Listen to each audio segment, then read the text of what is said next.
Good evening, everyone. My name is Marian, and I am the speech language pathologist in both the Pisque and Caoelas campuses. Thank you very much for being here. We are truly happy to share this experience with you. And today's topic is one that connects deeply with parenting, education, emotional development, and honestly, with our own personal experiences as well. Hi everyone, my name is Isabel and I'm the secondary learning case manager at Caoelas. And before we begin, we want to clarify something very important. This workshop is not about perfect parenting, it is not about guilt, criticism, or blaming ourselves for mistakes.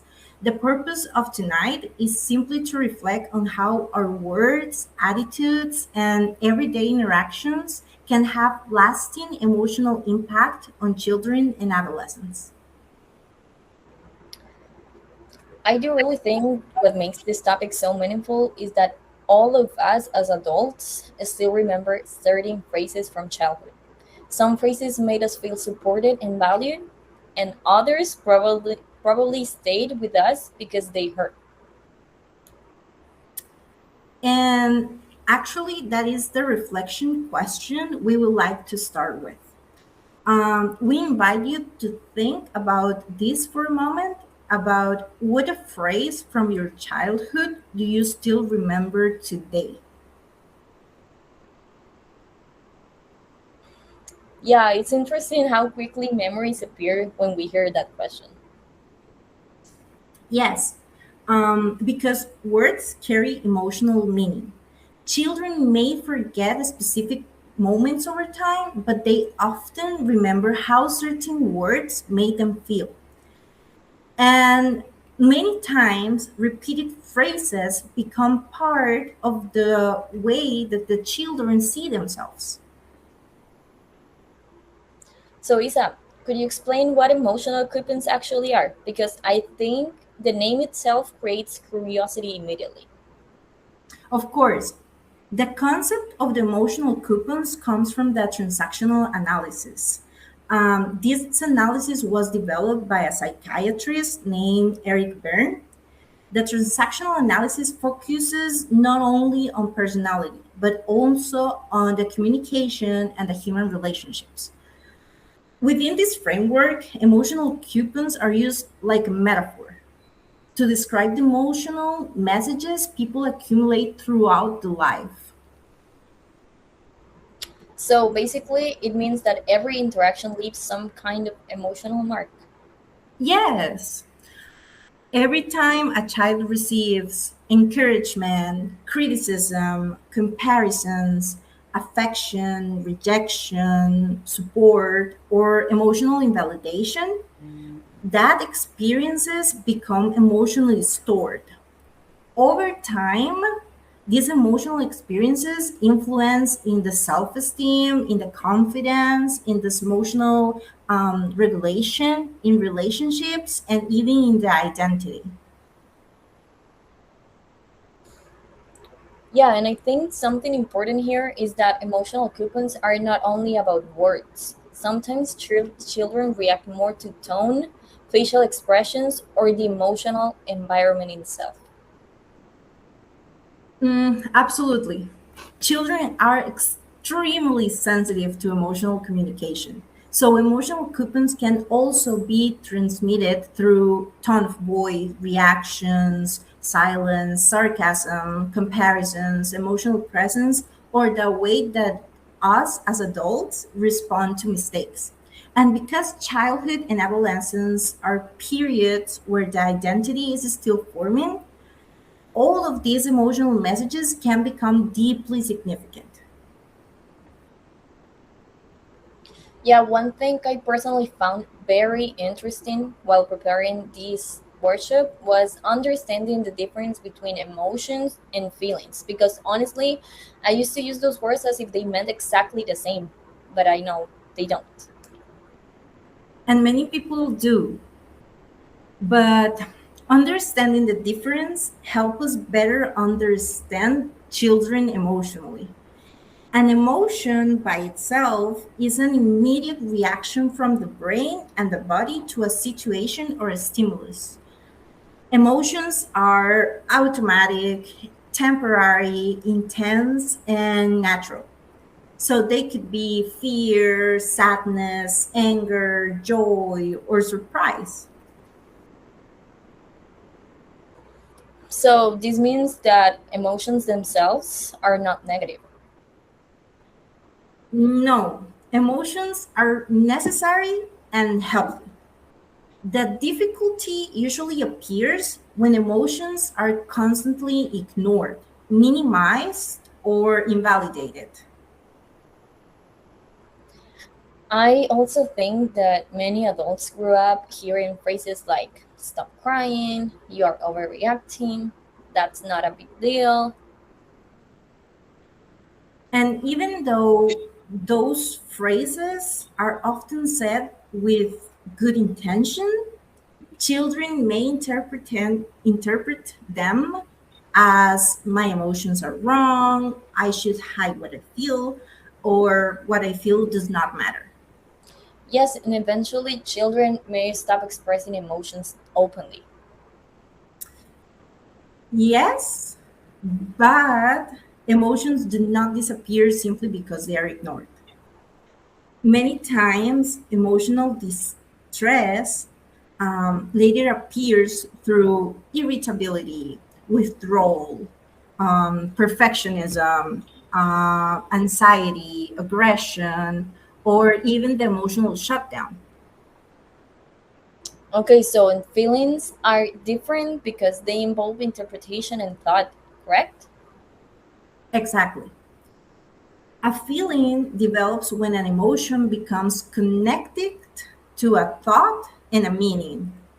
In simple terms, to have a feeling is like an addition of an emotion and a thought that equals a feeling.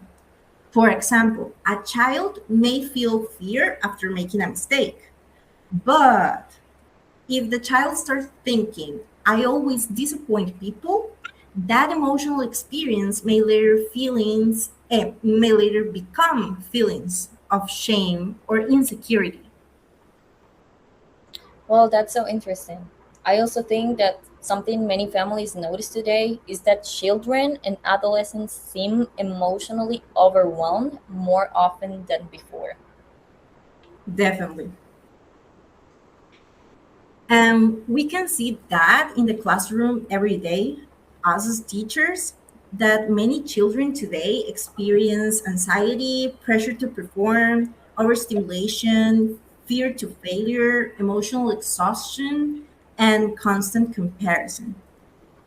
And because of this, emotionally safe communications becomes even more important. Yeah, especially because children spend much of their day receiving demands and expectations.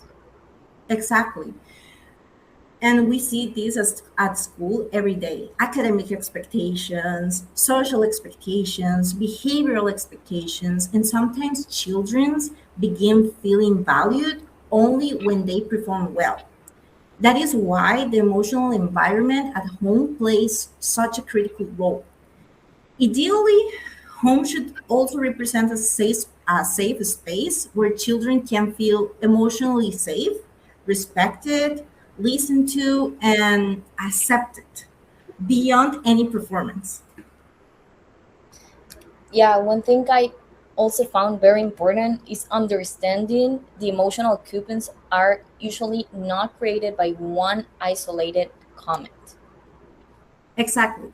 What creates the emotional impact is repetition, frequency, emotional intensity, the tone of voice that we use, and even who communicates the message. For example, it's not the same hearing once you make a mistake, because it's really different from repeatedly hearing you always do everything wrong, right? Yeah, because eventually the child stops hearing it as a feedback and then starts hearing it as an identity. Exactly. Children internalize repeated messages, and if a child hears, you're difficult, you're lazy, you never listen. Eventually, those messages may become internal beliefs. Yeah, and I think something important here is that many adults communicate from stress or frustration without realizing the emotional impact. Absolutely. And that's one of the things that I mentioned earlier, which is why this conversation is not about blame. It is about awareness. Because once we become aware of the emotional impact of communication, change becomes possible. And the same way negative emotional messages accumulate, positive emotional messages accumulate as well. So, children also start positive emotional experiences. Exactly. When a children repeatedly hear, I trust you, I appreciate your effort, you can try again, your feelings matter, like those kind of messages also become part of the way they see themselves. Okay, great. I want to talk about the different types of emotional coupons because I think this makes the concept much easier to identify in our daily life. Definitely. To begin with, we have grade coupons. These are related with comparison and feelings of incompetence. Some examples we can include in here are, why can you be like your sibling? Other children can do it. You did it wrong again. Yes, and well, comparison has become so normalized that many times adults do not even realize they're doing it. It even happens to me. But comparison often communicates who you are is not enough. And over time, this can generate insecurity, perfectionism, fear of mistakes, and constant need for approval. So, blue coupons are more connected to sadness and discouragement, right?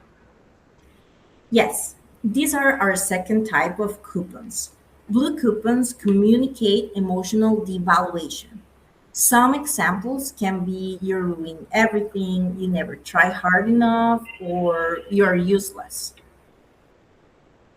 Yeah, even hearing those phrases as adults feels emotionally heavy.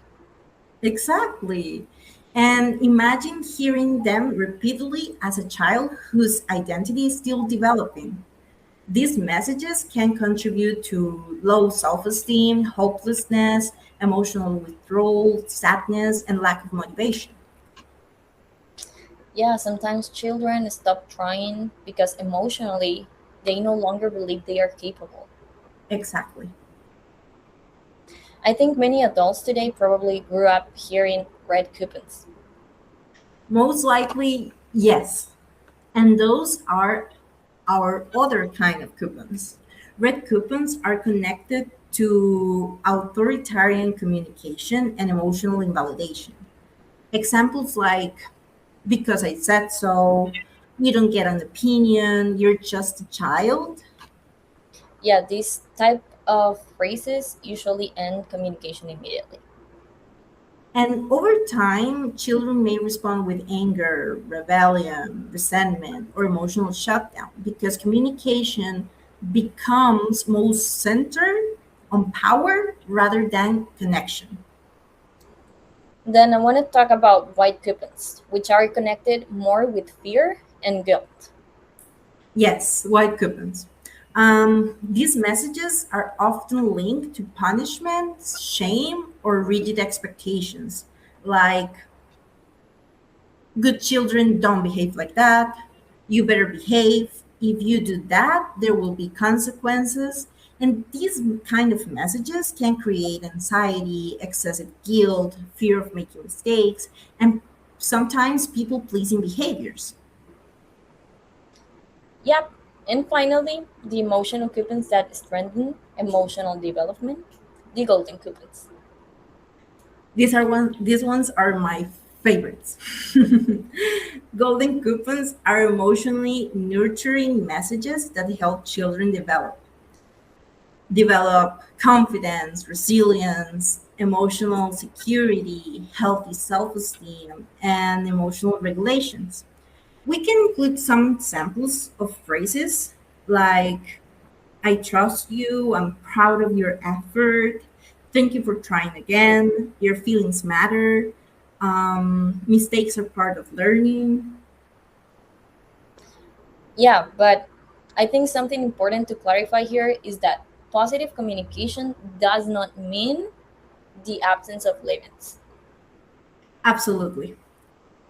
When we're talking about all of this topic, children still need structure, boundaries, accountability, and guidance.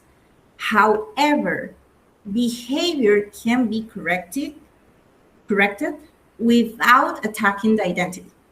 That distinction, I think, is fundamental. We can correct the behavior while we'll still maintain emotional respect and connection. Exactly. And well, at this point, we would like to invite everyone into a brief moment of reflection. You may simply reflect internally about some questions that I'm going to ask or to consider. The first one is, what emotional coupons do I tend to give most frequently? Yeah, try to think it's if it's a red coupon, it's a gray coupon, blue coupon, um, or golden coupon, which are the ones that we have to use. Then, what phrases do I repeat automatically?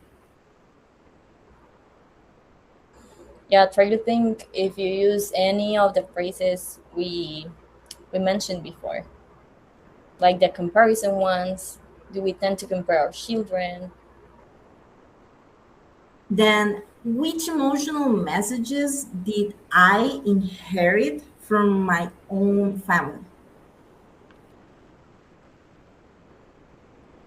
And the last one, what emotional messages do I want my children to remember in the future?